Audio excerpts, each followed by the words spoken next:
Yeah, so the true performance skating was about the explosiveness, the top end speed, and the momentum, and also just keeping it really accessible. So literally just pushing up on the left stick allows you to feel the explosiveness of players. So players that can see a gap and get there really quickly will get that just by pushing the left stick in the direction you want it to go.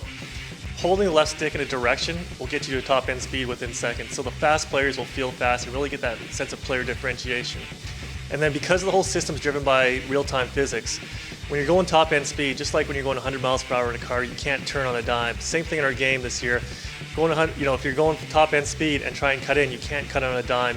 You take a wider arc, you see the skates cutting through the ice, and really you get to feel that momentum as the controller rumbles and give you the feedback that you're actually going against your momentum, going against real world physics.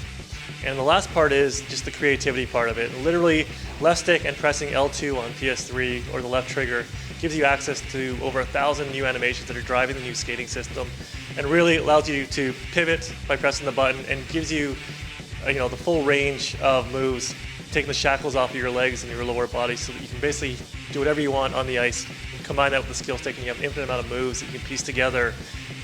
One of our mottos in NHL is really just give the users the tools and let them create these cool moments.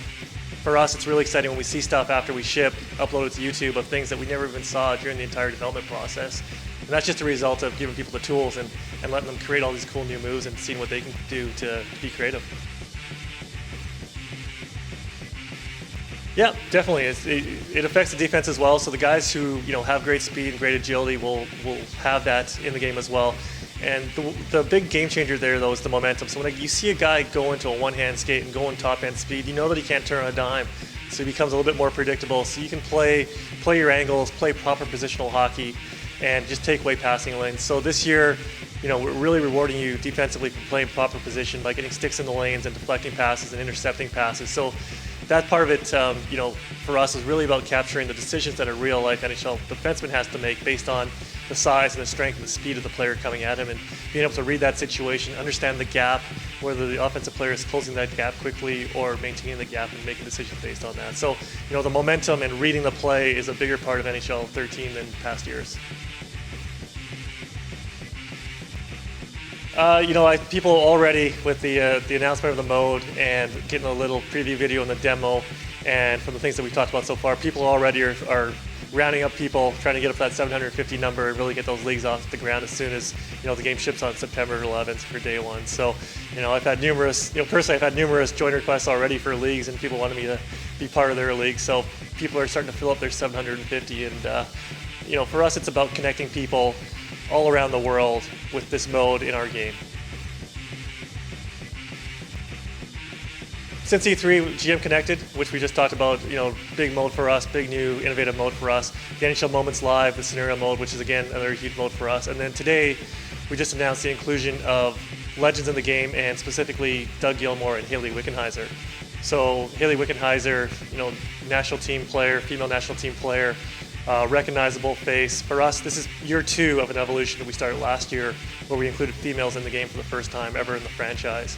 And really excited this year to have Hayley as the face of female hockey and women's hockey with the growth of the sport in North America and worldwide. And kids, girls and kids playing all around the world now can have a recognizable face in our game that they can look up to and strive to be, and maybe one day end up in our game as well, just like Hayley is this year. Yeah, the great thing about us is, our studio is based in Vancouver, and we have a team of diehard hockey fans. I'd say 95% of the team have played hockey, 100% of the team watches hockey, and probably more importantly for what we do and creating a great product every single year is, I'd say 95% of the people play our product as consumers as well. So when we think about features and what we want to add, we're thinking about what we want to experience even if we didn't work at EA and weren't the creators of the game. So for us, every day it's being passionate about hockey, and that passion is what allows us to bring to life all the little details that people might not think are worth putting into a game, but for us it's important to nail every single detail. Well, the skating engine's huge. We've had a very successful game over the past couple of years, but we recognize that for us to take the next big leap and really provide a new, innovative gameplay experience for us, that we needed to overhaul our skating system. We just maxed out what we could do on the old skating system, and that's why we knew early on that we wanted to redo our skating, and that's what we did this year, adding over 1,000 new animations and really just capturing that player differentiation and the explosiveness, the top end speed, momentum, and the creativity elements of it. without overhauling the skating, we just couldn't really push the boundaries as much as we really wanted to push it this year.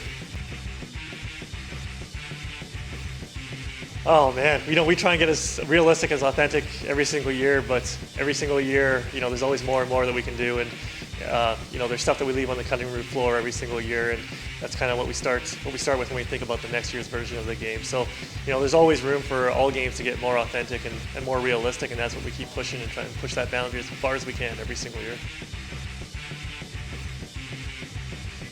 Yeah, accessibility was a huge thing for us. There's still a lot of people that maybe haven't bought a console yet and still very intimidated by the controller and all the buttons on it. So even though we've added over 1,000 new animations for skating, we wanted to make sure that it was all accessible, and literally just pressing the left stick gives you access to those animations, and the left trigger puts you in the back seat and access to all the pivots. So that's one part of it.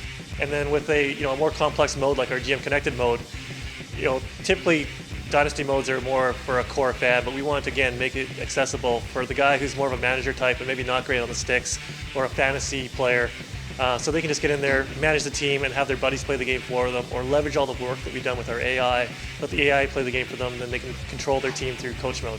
So, accessibility was a big part of our thinking when we put together the feature set for NHL 13. We try and leverage the players as much as we can, especially these days where a lot of the young kids in the league have grown up playing video games and playing our game as well. So we try and tap into that as much as we can. So, when we started looking at fighting in NHL 10, we were talking to Zach Stortini for the Edmonton Oilers at that time, and talking about what it feels like to be in the skates of a fighter, and to take a punch and to throw a punch, and some technique around that. With goalies, we were talking to Jonathan Quick, just understanding the physicality part of playing goal, and understanding how he looks around screens and adjust to playoff style hockey where it's a little more physical and things like that. So as much as we can, we talk to players and try to leverage their knowledge of the sport, and understand, again, and also because they're gamers, understand what resonates with them from a gaming perspective, not just a hockey perspective, what they like and what they don't like. Yeah, injuries. What we're doing with sports games specifically is trying to move away from the canned animation, because when we have canned animations in there, or if we have 50 injury animations, you're only ever going to see those 50 injury animations, and we want to move away from that and move towards more dynamic, more emergent gameplay, and that's what we're trying to do with the real-time physics. So, for us, it's about understanding, being able to read the physics of what happened, because we're just trying to replicate real-world physics, trying to read the physics, understand what that would translate into what potential injuries that would translate into, and then apply it based on that. So it's almost reverse engineering how that stuff works for us. It's a change of mindset that has its pros of emergent behavior, but also becomes a more challenging programming problem for us to solve.